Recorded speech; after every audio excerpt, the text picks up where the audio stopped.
welcome back to the Meeple Marathon. Today we're going to talk about how to play Wayfarers of the South Tigris.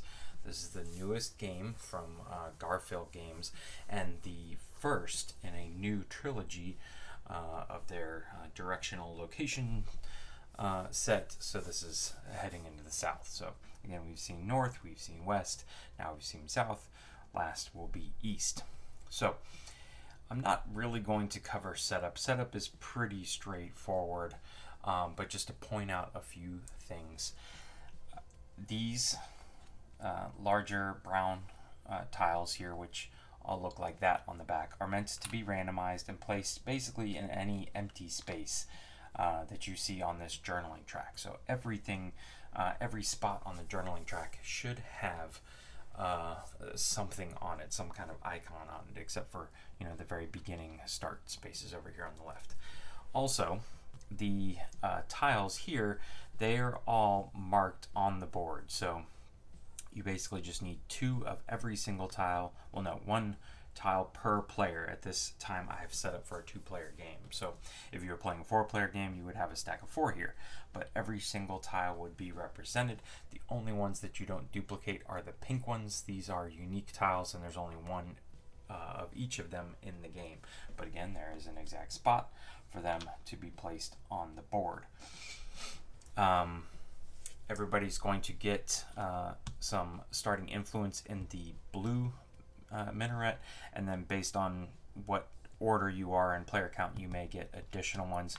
Everybody's going to start with 3 out of their 5 dice. The rest of them they say to put up there. It really doesn't matter. As far as solo AI is concerned, they don't deal with dice, so you don't see any up there for them.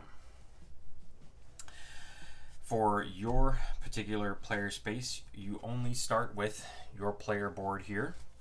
And we're going to talk about that here in a second. You're going to start with 3 dice, and before the game starts, you want to go ahead and roll them out. And then you're going, that's actually a pretty decent roll for me, and set them off to the side somewhere where they're not going to get bumped, because they need to stay in those pip positions. You're also going to have 15 influence for yourself set off to the side. Starting player is going to get 2 provisions and 3 coins, and then it's just going to go up there from based on player count. The AI does not deal in provisions or in coins, so they don't get anything. And then last but not least, everybody gets 1 yellow worker and 1 blue worker. We'll talk about that here in a minute, but you'll notice that they are exactly the same. Workers in this game are community pool. No particular one worker belongs to any particular person. It may be in your control, but then as soon as you place it out on the board, place it in a worker spot, somebody else can grab it. Okay? As far as the AI is concerned, you want to pick, or you could randomly pick, the focus of the AI you want to play against. So you can, if you look up here, the focus for this particular AI is to go after townsfolk cards. Okay? More than likely, if you go for the townsfolk AI or the tile upgrade AI, those are going to be a little easier than these other 2 over here, your space and your journaling one. The space one is going to get a maximum number of cards, which are worth great value for them at 3, and the journaling one is going to push the game. So if you want to play a fast game, you could certainly play against the journaling one. All right, but all they need is their player board, which is the reverse side of all of the standard player boards here. So pick the influence you want. They do get 2 workers, blue and yellow, just like you. They do get their 15 influence, and in the instructions it says to pick the other 2 starting markers up, but what I have found is that these just 2 of the influence markers work perfectly well for starting up here in the star position and starting down here on the 0 of the comet track. Again, it really doesn't matter. You just need a way to keep up going around this track and moving up the comet track as I push this along. Last but not least for the AI is this very small, just 6 card deck of cards with this pink villainous looking lady warrior on the back. You're going to want to shuffle these up and set them off to the side somewhere where you can draw from them. All right, and that's basically the setup. It is a little fiddly. You've got 5 decks of cards. Each one you're going to be dealing 4 cards out around the board, placing all the tiles out. I will admit it is a little fiddly, but once you have it set up, the turns actually go very fast, including the AI turns. So, what's the objective of the game? Well, the objective of the game is twofold. One is to make your way across this journaling track here. The end game is triggered by the first person to reach one of these end spots here. In doing so, while you are journaling, you want to build out as much of a tableau as possible that is both provides you an engine in which to score your points and journal, things like that, as well as score you the most end game points via combos and other such things. So that's the goal of the game. It's a tableau builder, but it also is a worker placement. And your workers are these yellow, blue, and green workers, as well as your dice. So you have 2 types of workers in this game, and really just one goal: score the most amount of points. So when it's your turn, you have 2 options. All right, actually technically you have 3. One is to place a worker, and again, it's either place a die, place a meeple, or rest. Okay, so you're either putting something out in a worker placement spot, or you're resting. And when you rest, that is usually when you're going to take your journaling action and you're going to push across this board. So let's first talk about our meeples here. So people should be very familiar with this. The places that you can place your workers is actually around the cards. You're going to place them onto the cards around the exterior of the board. So everywhere where you see these various symbols here, where you see turn in, and this should be standard for all Garfield games, you see the cost on the left, and then the arrow points to your reward. So in this case, you would have to place a worker down and pay 3 provisions. Here, you just put a worker down, you get 2 coins, and you get to put an influence in the yellow minuet. So anywhere where you see one of these symbols is a place that you can place a worker, including these inspiration cards over here on the right.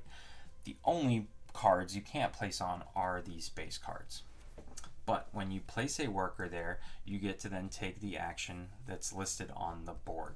So no matter what card is here, doesn't matter, you can place a worker there as long as you meet the criteria.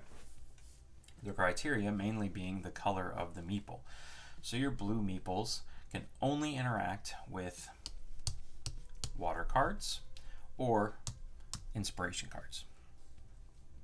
Your yellow worker can only interact with land cards or inspiration cards. Okay, so we'll put those over here. Your green workers are the only ones that can interact with townsfolk. So they're the only ones that can come up here and take these actions. But they can also interact with land cards, interact with water cards, and interact with inspiration cards. So the green workers are like the VIPs of the 3 meeple choices you have. Okay, but pretty straightforward here. I'm not going to go over all of the actions that you can take. There's a lot of symbology in the game. There's a very good reference on the back of the manual here that tells you what everything means. But when it's your turn, if you want to place a meeple worker, and let's just say, for example, I want to upgrade and get a blue upgrade tile. I would take my blue meeple here, I would place it on this card. We'll flip it like that so you can see it. And then in this case, I can gain a blue upgrade tile. Well, upgrade tiles are not free. You do need to pay for them. So then you would look, here are my choices of blue upgrade tiles. I can either pay 3 coins, or if I had 2 influence over here in the blue minuet, I could remove them to cover the cost. And at that point, I could pick up any one that I don't already have and place it onto my board. We'll talk more about that here in a little bit. Now, when you place out this worker, it's just out there, and it is available for anyone in the future to take. So the way you actually get your workers back here, this is in a way kind of in the same vein as Raiders of the North Sea, where you would put a worker out and then you would take a worker from another location, taking both those actions, where you place the worker and where you took the worker. Well, in this case, you just place a worker out and you leave it. However, if you acquire a card, say down the road, somebody takes the action of acquiring a water card, which you could do right here, and you claimed this card, any worker that's on that card becomes yours. It's not technically yours, remember, but it's yours to take an action with further down the road. All right? And that's pretty much it. So, and there are other times where you will see a symbol. Let me find it. I guess I don't see it anywhere on the board. I guess not, but here's one right here.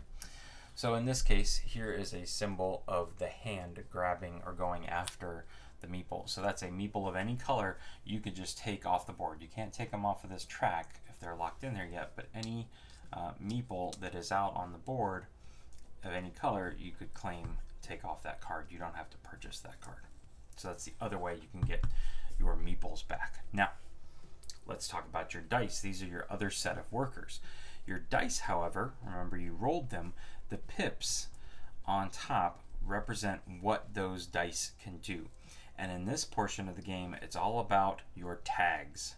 And a lot of your tableau building has a Terraforming Mars feel to it because you're trying to acquire tags, and certain tags are going to give you points depending on the cards you have acquired. So this is actually a really good roll for me right off the bat because my ones, in this case, equal a camel. All right, so all dice that I have rolled out and have a 1 on them have a camel. Nothing else at this point. My 6 has a telescope. Okay, so anything else that might appear here in the future by upgrading your, this is called your caravan, you may have more than one symbol for a 6 or a 1. Or you may build up here in the middle and have symbols for 3s, 4s, 5s, and 2s. But right now, at the beginning of the game, the only thing that you can really do anything with is your 1s and 6s. Now, what can you do with your 1s that are a camel? Well, right now, you only have one option. You have one spot here pre-built on your board, and that is to pay 2 provisions to gain a land card and a coin. Boom. So you see the cost for procuring land cards and water cards is built into the action, whereas the cost for purchasing tiles and space cards is printed on the board here. So tiles, you'll notice that they're all like listed here, and the space cards are listed below them. So if you were to take your 6, which equals a telescope, place it there, because you can place a telescope there, and gain a space card, I would then have to pay, say, 5 coins to gain that card, or 3 to gain that card. So what helped me figure out how this all works is a game that some of you may be familiar with, and that is, what is the name of the game now? Dice Forge. Jiminy Christmas, it all of a sudden escaped me. Dice Forge is a game where there's actually little plastic tiles, and the dice are built in a way that you can pop off the sides of the dice and pop in a new side. And so the sides are like little plastic tiles that you can pop in and out. And you actually build your own die throughout the game, or dice throughout the game, to make them more efficient. And you can change the sides. So what you're doing here is you're not physically changing the die, but you're changing what those sides represent. So throughout the game, you can add to the 6s to be more than just a telescope by adding these upgrade tiles. And the one I like the best to show off this is this one here. So this is a space or black upgrade tile. You can gain it by playing a telescope into this slot and then paying your 3 coins or 2 black. And then you could place this here, and it's got to take up 2 spaces, and these have to be vertical. But if you were to place this right here, your 6s now could be a camel, so I could put a 6 here. Your 6s could be a carrier pigeon, so you could put a 6 here. Your pigeons, or your 6 could be a boat, so you could put it here. All right. So you, by placing this tile here, have upgraded your 6 to be worth equal to 4 things now instead of just 1. But maybe you don't want to pin all your hopes on rolling 6s all game, so maybe you'll put this in the middle, and now 4s equal these 3 things. And then down the road you could get this upgrade tile and stick it up here. Now your 4s do everything just like those 6s would. Okay? So when you are placing your die out, you're going to look at the pip number and then see on your caravan what that pip number represents. And that's where you can place your workers. So similar to how your yellow worker can only go on land, your blue worker can only go in water, your green worker can go anywhere. Right now, our 1s can only go on top of camels, and our 6s can only go on top of telescopes until we upgrade this board throughout the game. Now, there are 2 spaces on your board pre-printed that don't have a cost, so you could, if, for example, I had rolled a 3 here, I couldn't put my 3 here, here, here, or here, but I can put it down here. So, I can, with any number, gain a townsfolk card or 2 provisions, or I can gain a green upgrade tile or 2 coins. Anytime there's a slash, it's an or. All right, your townsfolk cards, when you purchase them, the cost is printed on their actual card. And then the green tiles, we already talked about this, cost 2 coins. As you build out your tableau, you're going to be providing yourself with more places to place your dice. So for example, if you add this water card, which is a harbor with a library on it, you now could place a dove, any die that equals a dove, onto this. That allows you to gain a coin and take the journaling action. If you were to build this card, not only here you could spend 2 provisions to gain a land card and a coin, here you could place that same die instead to gain a townsfolk card and place an influence on a card. Okay? So as you build up your tableau, you're going to give yourself more spaces to place your dice. Your dice are always placed on your tableau. They're never placed out there. Okay, so that's how it's, your dice are in your color. I'm red. Over here, he's Carolina blue. Your dice always stay on your board, whereas the workers always go out into the common community area. Okay? So, the last action you can do is rest. So as long as when you rest, you have either 0 or 1 dice left in your possession, that means all the rest have been placed into spots, you can take these actions. In this case, you can journal and you get a coin. All right, we're going to talk about journaling here in just a second. But for right now, just know that that's pushing your way across this track. Again, coming to the kind of final spot here on the journal track, and that triggers the end game. The biggest thing that resting does is allows you to pick up all of your dice that are out here, not your meeples, but just your dice, and re-roll them.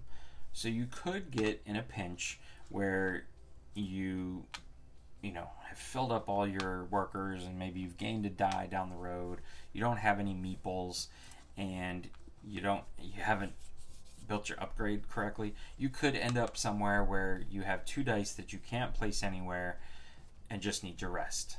Now, if I'm resting in this position, I can take all my dice and re-roll them, but since I had more than just 1 or 0 dice left, I don't get to take this rest action. So the rest symbol is this moon with the stars above it.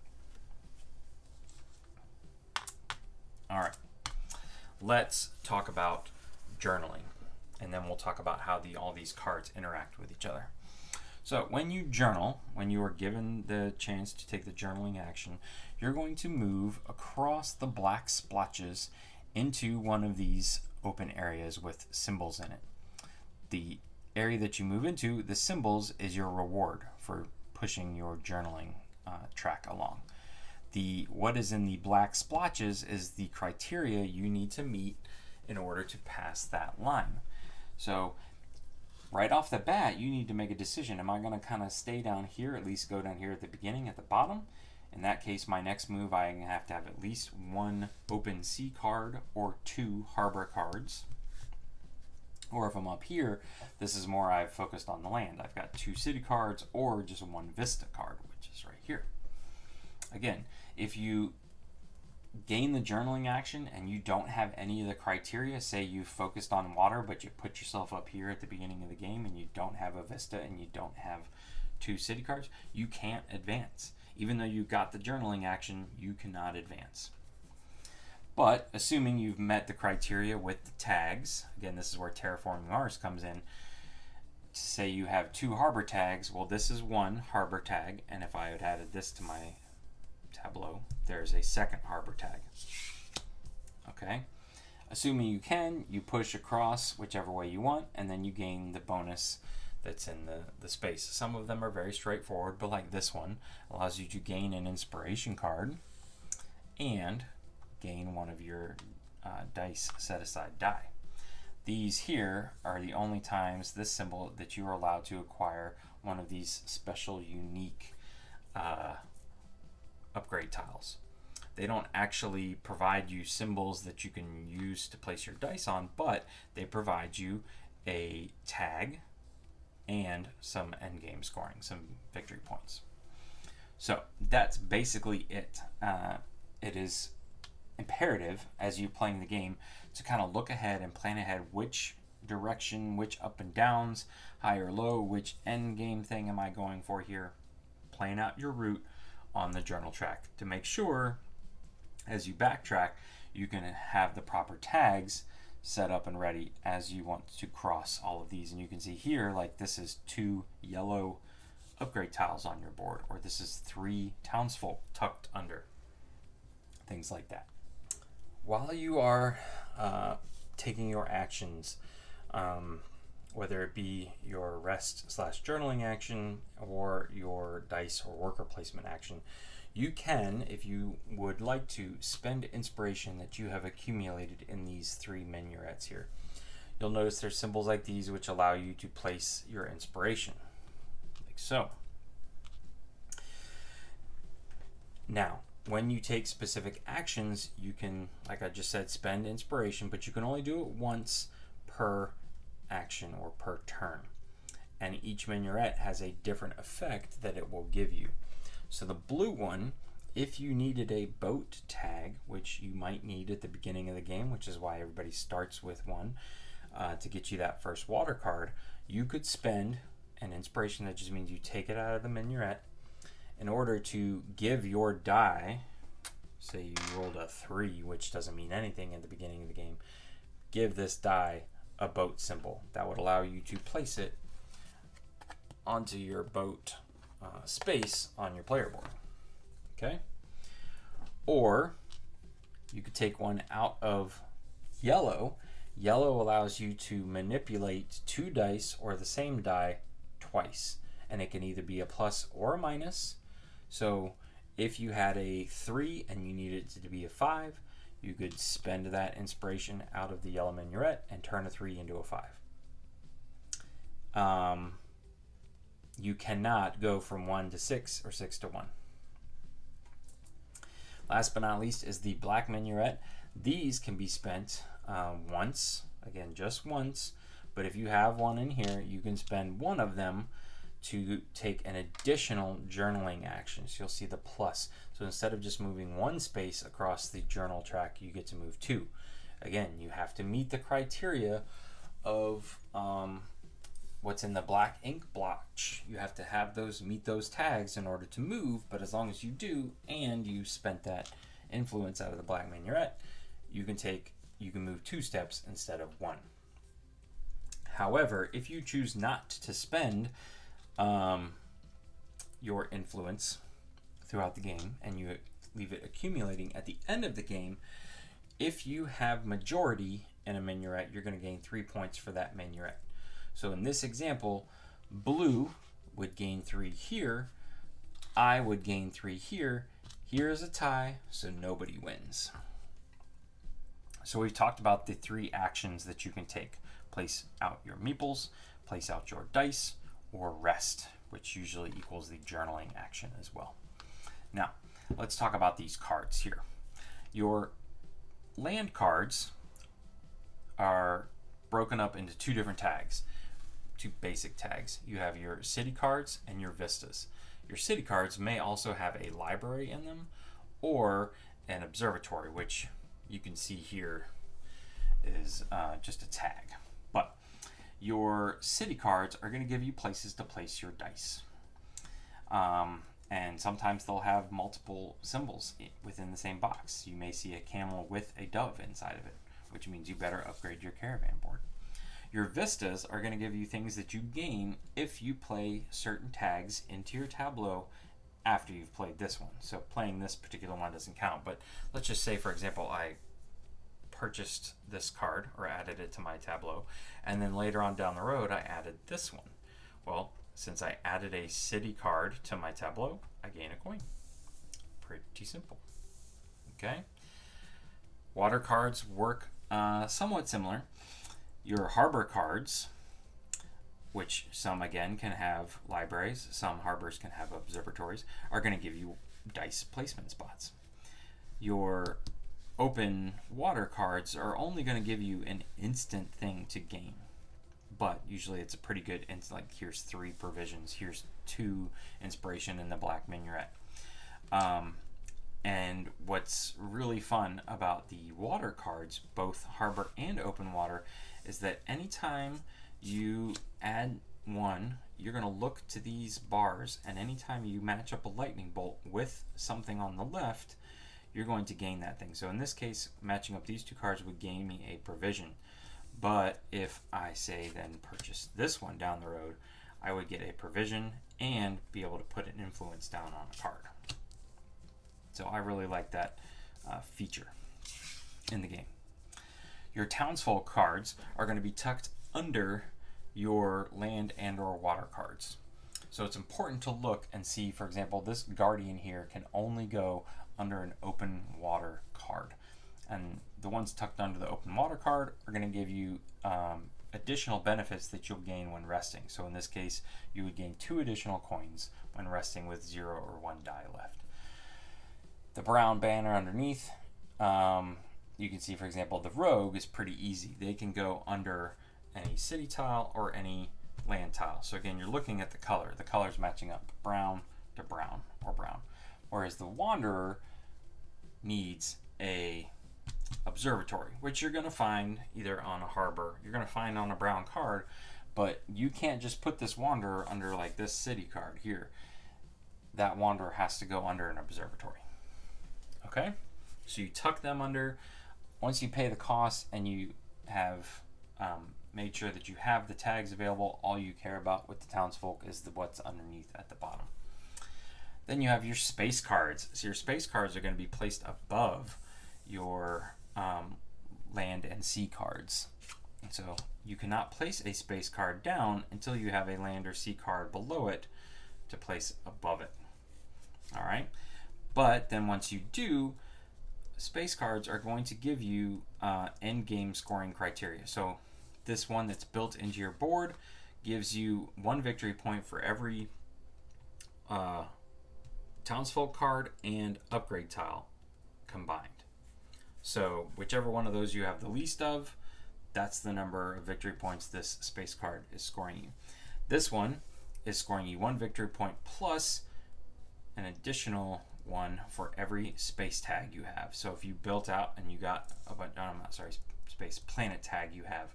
So if you had, say, 3 other planet tags, that would be 1 plus 3 other more would be 4. So this would be 5 total victory points. Okay? So that's space cards. They give you victory stuff to give you victory points at the end of the game. Now, inspiration cards are the last type of cards. These actually give you a way to double a particular space card. So for example here, this one would be kind of pretty lucrative in my opinion. Inspiration cards are always tucked above space cards or under space cards. So townsfolk are always under land and sea. Inspiration is always tucked under space. And in this instance, if you have 3 planet tags in your tableau, you get to double what's below it. In this case, it's the whole planet setup we want. So we would want to go for planets if we had this setup, obviously. All of these are ×2, but they have different things. So for example, here you would be wanting to have a green and black ×2. So 4 total upgrade tiles is going to double what's below you. And again, you gain these cards by hitting these symbols here.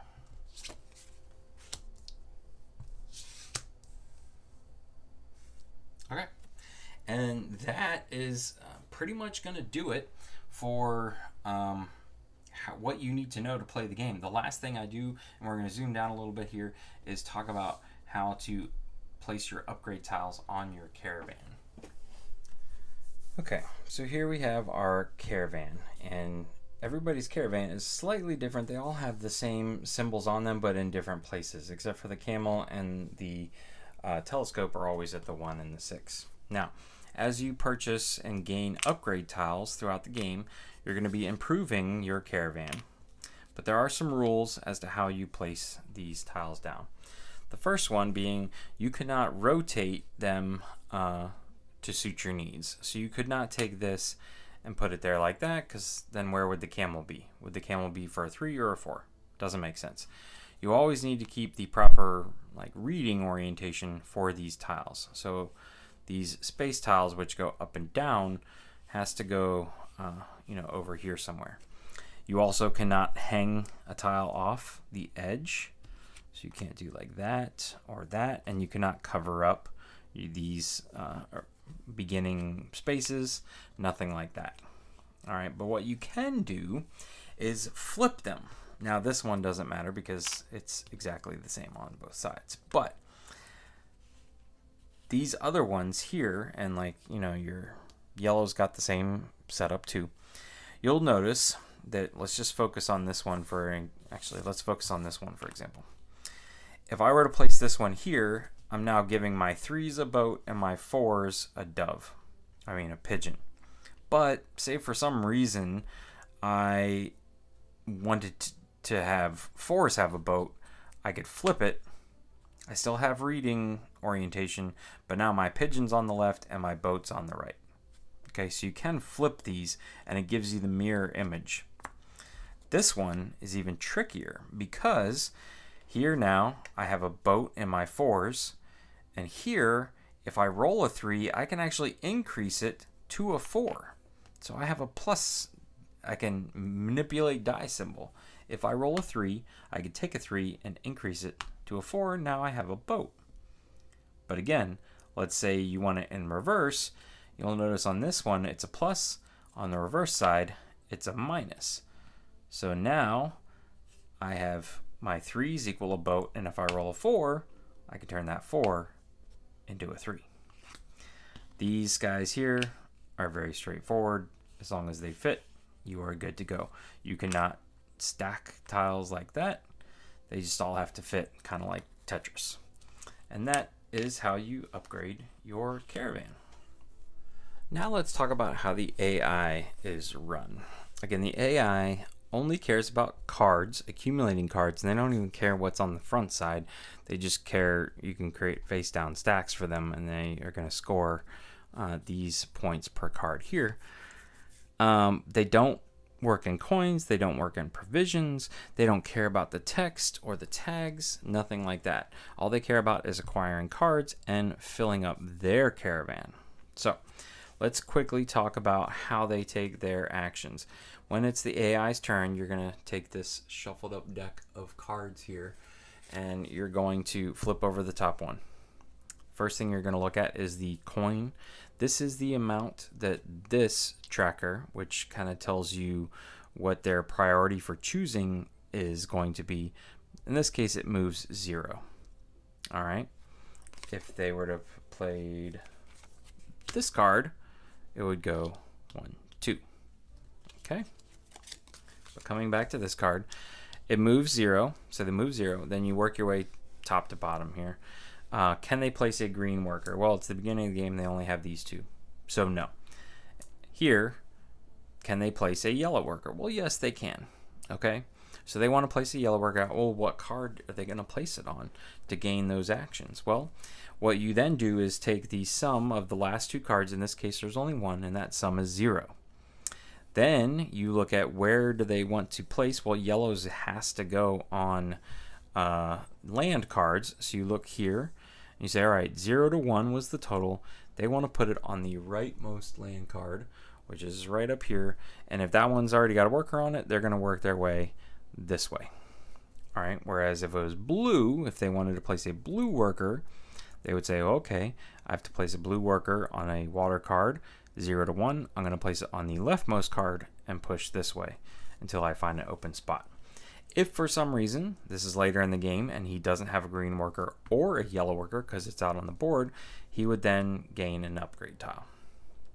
The only thing you need to know down here is if they're given the opportunity to gain a pink unique tile, they would gain that one. If that one's not available, they follow the arrow. And the comet is for resting. So they would take their turn, they would place their worker out, and they do get to look at the symbols of that worker where it is placed, and you just turn the symbols up there, you look up here, and you turn it into what they actually get. So it may be pushing this along the track, it may be gaining upgrade tiles, it may be gaining a worker back, it may be putting influence out on a card. So on their next turn, they would play another card. Here they would go 1, 2. They would try and place a green worker out. Nope. In this case, they're going to do their focus. For this AI, their focus was gaining a townsfolk card. So again, we look back here. Our total between these two cards is 2. Okay. Townsfolk is in with the yellow and the green. So 2, they're going to look to be the third from the left card. And if that one is already taken or has is not available, I don't know why it wouldn't be, they would go then this way. Okay. And then last but not least, say they played this one. They're moving 1 now. And now you look, 2 and 1 is 3. You don't count them all up. You just do the last 2. But in this case, it wants to place or take 2 influence away from the yellow minuet. If it could spend that 2 influence, it's going to gain a land card. You look here at 3. It wants to take 1, 2 card in from the left and goes that way if it can't choose. Whew. You're going to keep flipping over cards for the AI until you have 3 of one color. So in this case, we haven't done it yet. All right, boom. We've hit 3 blues. Okay, we had 2 reds, 3 blues. After you take this action, so go ahead and move at 0, try and place a worker. If not, put an influence on each minuet. The next time it comes back to the AI, at the start of their turn, you see 3 of one color out, they're going to rest and take the journal action. Now, what do they do when they rest? They first look to see, was there a comet on the last card they played? In this case, there was. There's a comet right there. So they would push up on their comet track. Also, anytime they gain a space card, this is the only time you want to look at icons. In this case, they would gain 1, 2, 3 comets. Okay. So you look, was there a comet? Yes or no? All right. Then this particular person is going to gain a townsfolk card. Again, you're looking here. So my last 2 cards adds up to 1. So it wants to go for the rightmost townsfolk card and push that way. And then last but not least, it's going to journal. Now, it doesn't care about the tags. It doesn't care about really what it lands on if it makes it to the end. But whether you decide whether it kind of takes the upper path or the lower path when there's a fork in the road, you look to see which color had the most of. In this case, it's blue. So for this particular AI, you go high, you take the high road on blue, and if it's red, you take the low road. When you're all done calculating all this, you're going to take all of these cards plus the 6th one that you're never going to get to. You shuffle them up, and it's ready for its next turn. When the AI does gain an upgrade tile, you're going to start, and this is the AI gets to break the rules. So you're always going to be placing tiles along the bottom first, like so. And in this case, they would not place that one here. They would rotate this one there. All right, and then when you get to the end here, you're just going to follow the arrows. So the next upgrade tile would be right here. They snake this way, up, and then over. Any upgrade tiles they gain beyond that just get stored here because some of them might have flags for VP scoring. Every time you cover up a symbol, they're going to gain that benefit. So this is how they gain. They're going to gain their inspiration cards. They're going to be putting influence out on cards. They're going to be gaining space cards. All these boards are different on the various things. Here you can see that this one is very different. Has a lot of less stuff for them to acquire. So that is how they take and build up their caravan. And when you're trying to decide which upgrade tile to gain, you're going to look at this track here. So sometimes you're going to wonder, which kind of card do I go after, or do I place a green worker? If you're being asked to place a green worker, which can go anywhere, what's my focus going to be? Well, the focus is what color do you see underneath this track here? So in this case, my focus is water cards. In this case, my focus would be land cards, or would be yellow upgrade tiles. Okay, so let's zoom out a little here so we can see those yellow upgrade tiles. So if I was here and these were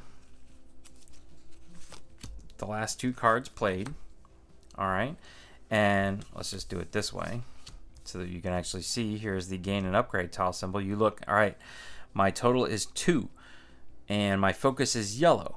So for the yellow one, I want to start in the outside going in, or in this case, the second one. So you would claim this and go that way, or you would want to claim this and go that way if you were on a 3. If you were on a 4, you would start out here and push in as well. Because that does matter, because some of these, like this one, has victory points on it, whereas some of these other ones don't. And the AI does score for victory points within their caravan at the end of the game. So you do have to follow their priority choosing when going after these tiles and which direction you come from. So here they will prioritize townsfolk cards. Up here they will prioritize space cards, so on and so forth. Anytime they pass from these two, they're going to gain a townsfolk card for free. Again, looking at your last 2 cards, using this chart to focus on which one to take. And again, they all just go in a face down pile. You can divide them up, have a townsfolk pile, have a land and sea pile, have a space pile. It's up to you. Last but not least is this here. We talked about how you can spend inspiration out of the minarets. If the AI has inspiration in the black minaret, they will spend an extra one, and where they are in relation to us on the journaling track depends on how much they spend to push 1 extra. So if they are behind, it only costs them 1 influence out of the black minaret to take 2 journaling actions. If they're equal to us, they actually have to spend 2. And if they're ahead of us, they would actually have to have 3 influence in the black minaret, spend it all in order to take 2 journaling actions because they're already ahead of us. So, but it can happen. And then they're really ahead of us at that point. So that is going to do it for how you control the solo AI. So once someone has journaled all the way across and claimed one of these spaces, everybody, including that person, gets 1 additional turn, and then it's game over. At that point, you're going to count up your points, mainly from your tableau, and calculate who the winner is. So first thing you want to do is look at your tags, and for every set of tags, you're going to gain a certain number of points. So here, for example, if you had 5 city tags in your tableau, you're gaining 8 points for city tags. For vistas, maybe you had 4, so you're gaining 5 points. Also, every set that you have of all 4 will gain you an additional 5 points per set. So you can see this is 4 non-equal tags. Gains you 5 points. And just to point out, even at the very beginning of the game, you already have some cards which have some tags. So you already have one of each of these. You already have, I think that's it. Technically, you already have a worker card down here for the purposes of scoring this. You don't have an upgrade tile yet, but you do have a worker card. This is considered a worker card tucked underneath. This is considered a city card or land card. This is considered a water/harbor card, and this is considered a space card built into your player board. All right, so once you've counted up victory points for sets of tags, you're then going to look to your space cards here, and you would do the math for all of your space cards. They would give you criteria to meet, and if you meet the criteria of your inspiration card, you get to double that number. Last but not least, you'd look to the minarets. Are you gaining any points from having majority on the minarets? And then finally, you're going to look to your upgrade tiles and gain any victory points. In this case, only this one would gain you a victory point if it's on, as long as it's on your caravan. Whoever has the most points at the end of the game is the winner. The AI works a little differently, but not too much. So they are going to gain, based on their tableau, 1 point for every townsfolk card, 2 points for every land and water card, 3 points for every space card, and 4 points for every inspiration card. Doesn't matter what tags are on them, doesn't matter what's on the front, you're just counting up the backs of those cards. It will also count up victory points for any upgrade tiles that they have placed onto their caravan.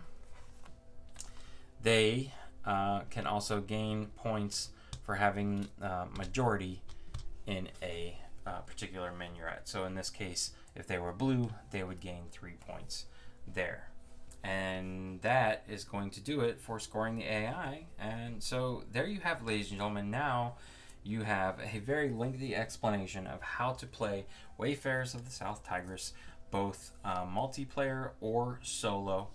If you have any questions, please feel free to let me know in the comment section below. And if you enjoyed this video, please consider giving it a thumbs up and subscribing to the channel. Once again, thanks for watching. Have a great day.